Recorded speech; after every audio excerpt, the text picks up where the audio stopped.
Super si navezala na naslednje vprašanje. Goran je prejšnji teden Nani svetoval, naj si pogleda posnetke iz bajte in naj jih v miru pogleda, pa se proba kaj naučiti iz njih. Kaj si se ti svojih iz kmetije? Ja, jaz sem se iz svojih, predvsem to, da ne grem nikoli več v tak resnični šov, kjer ne bojo 24 kamere na dan, ker čisto zgodbo po svoje naredijo. Pač normalno, tukaj so 24 ur na dan kamere, tam so bile pa pač kamere, ki smo jih mi zagledali, a evo kamere in pol reakcija, mislim, čisto drugače odreagiraš, nisi spontan in se stvari ne dogajajo spontano, ne. Potem si pač tudi presenečen, ko vidiš, da ful veliko stvari ni prikazanih, ko smo mi delali, ko smo pač izjave, ki smo jih imeli v ostalih, ne, potegnejo res samo tisto, ne. Tle dejansko pa te lahko, tisto, ko te hoče, te lahko spremlja in točno vidi, kak si, ne. Tako da, če bi še kdaj razmišljala o tem, čeprav vem, da je tule bolj psihično, veliko bolj naporen kot kmetija, ampak jaz se poznam in vem, pač, da sem psihično zelo močna, ker sem tudi po eni strani tudi dokazala na kmetiji, ker sem bila 70 dni gor, ne, do konca. Tako da, naučila, kaj pa vem, predvsem to, da se lahko bolj sam na sebe edino zanesem. Si imela kaj prste zraven pri tem, da je Maki pristal v hiši Big Brotherja? Verjetno sta se vsaj pogovarjala o tem preden šel noter, ne? Ja, nisem jaz zdaj predlagala Pop TV o tem, da je pokličite Makita, ampak njega so poklicali. Jaz sem bila takrat zraven, najprej je bil tako malo, pa se ne bom šel, pa se ne bom. Jaz sem tudi rekla, joj, Maki, ne še en resničnostni šov, tako mi smo tega dala, če jaz nova zdaj še enega mogla, ne.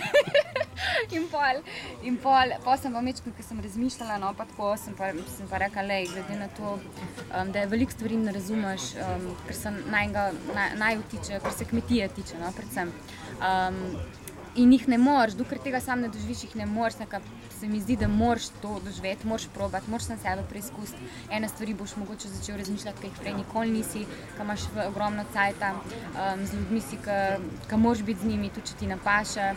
In glih zato se mi zdi, da je za njega ta izkušnja bo dobra, konec koncev to se ti po moje samo enkrat v življenju ponudi, da si res čistko odrezan, da si prisiljen brez interneta, brez telefona.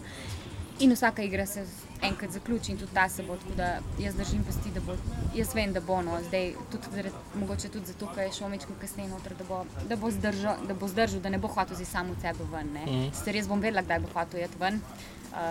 Sta se zmenila za šifro? Ka mi bo dal en namig, da moram tega pol ne smem več zagovarjati. Ampak jaz mislim, da bo pol, glih tisto, kar je meni včasih očital, ja pa igra, pa mogoče pa ti jaz ne pomenim več, kaj igra. Ne, Maki, pač padeš v igro in normalno, pol, med sami odnosi, ko se začneš kregati, ko ti en napaše in si misliš, ja pa ne bom dovolil, da greš pa, ne vem, jaz primer sem rekla pol na konc, hočem biti zadnja ženska, ne bom dovolila, da, ne vem, da grem pred Salome ven. Pač, ene stvari pridejo... Cilj si moraš postaviti, ne? Ja, pa ene stvari pridejo, ne vem, ko jih mogoče si misliš, da boš čisto drugačen noter, pa tako, ampak pol enostavno, ne, šov naredi s tebe, tudi kar naredi. Itak se je pa Maki skozi bavo, jaz ga mopico noter špila, to mi skozi ponavljal, jaz se bom sam smejal, meni je že itak vse smešen, itak je gledal, že prej, ko smo gledala te in vdaje in komentatorje. Se jim je sam tako, res iz srca se jim je smejal, ko smo bili vsi itak smešni. Tako da zdaj tudi vidim, da se dosti smeji, kar je tudi prav, eni učitajo, da se preveč smeji, ampak bolj, da se smeji, kot pa da ne vem kaj.